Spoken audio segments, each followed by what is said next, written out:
प्राचीन काल में द्वारका नगर के महाराज उग्रसेन और रानी देवकी के यहाँ एक सुंदर सा बच्चा हुआ था। इस बच्चे का नाम कृष्ण था और यह भगवान विष्णु के अवतार के रूप में जाना जाता था।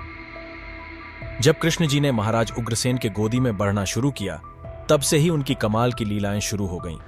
वे बचपन से ही गोपियों के साथ माखन चोरी और गोवर्धन पर्वत के साथ कई मजेदार किस्से सुनाते रहते थे। एक दिन कृष्ण जी के चचेरे भाई कंस नामक राजा ने अपनी बहन देवकी के साथ उग्रसेन को जेल में बंद कर दिया। इसके बाद से शांति के लिए अगर कोई भी बच्चा उत्पन्न होगा तो कंस उसको मार देगा, ऐसा कहकर कंस ने देवकी के साथ कठिनाइयों का सामना कराया। कृष्ण जी ने देवकी को देखा और उनके दुख को देखकर उनका मन ही नहीं, उनका हृदय भी दुखी हुआ।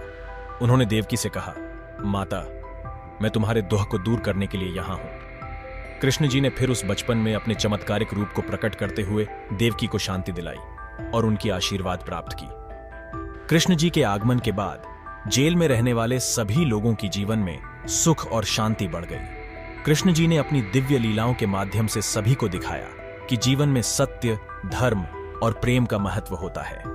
वे जेल में होते हुए भी अपनी भक्तों को आध्यात्मिक शिक्षा देते रहे और सभी को मोक्ष की दिशा में मार्गदर्शन किया। जेल में रहकर भी कृष्ण जी ने अपने भक्तों के साथ रहकर उन्हें प्रेम और भक्ति का संदेश दिया और उनकी आत्मा को मोक्ष की ओर प्रवृत्ति किया।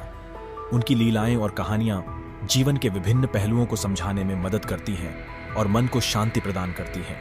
इस प्रकार कृष्ण जी ने जेल में रहते हुए भी अपनी अद्भुत लीलाएं दिखाकर सभी को दिव्य ज्ञान और प्रेम का सामर्थ्य दिखाया और उनके चरणों में शरण लेने वाले सभी को मोक्ष की प्राप्ति हुई।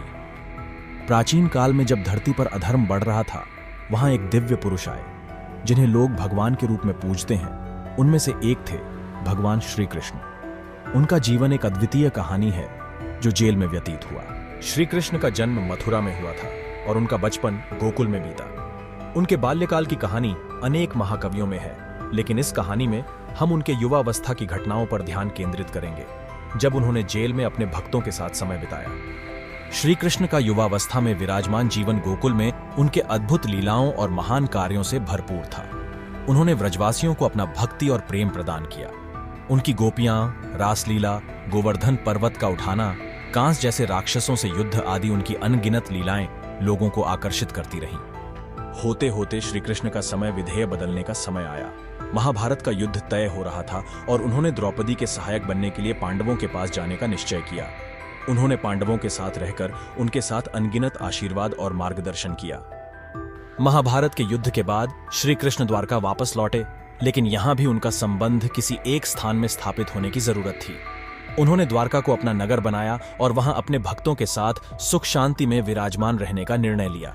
कुछ समय बाद श्री कृष्ण ने एक ब्राह्मण की यात्रा पर जाने का निश्चय किया। उनके साथ गोपों ने भी यात्रा का आयोजन किया और वे अपने भक्तों के साथ निकल पड़े।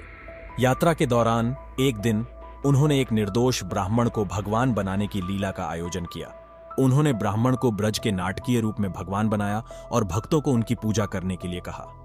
ब्राह्मण ने भगवान बनने का रूप ग्रहण किया और भक्तों की पूजा की, लेकिन बीच में ही एक नीला काला सांप आकर उस ब्राह्मण को काट लिया और वह शीघ्र ही मृत्यु हो गए। भक्तों ने इसे देखकर अपनी प्राणों की रक्षा के लिए भगवान श्री कृष्ण की शरण में आने का निश्चय किया। श्री कृष्ण ने उनके भक्तों की रक्षा के लिए अपने सुदर्शन चक्र का प्रयोग करते हुए सांप को काटा और ब्राह्मण को फिर से जीवित कर दिया। इसके बाद भक्तों ने श्री कृष्ण की पूजा की और उन्हें अपने प्रिय देवता माना। इस घटना के बाद श्री कृष्ण ने अपने भक्तों के साथ विभिन्न लीलाएं की और उनकी महिमा का गान किया। वह अपने भक्तों के साथ मिलकर भजन, कीर्तन और ध्यान का पाठ किया करते थे।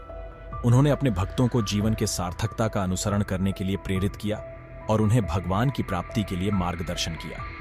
एक दिन श्री कृष्ण ने अपने भक्तों से कहा, मेरे प्यारे भक्तों, यह धार्मिक जीवन हमें सभी को सिखाना चाहिए कि हमें अपने कर्तव्यों का निर्वाह कैसे करना चाहिए।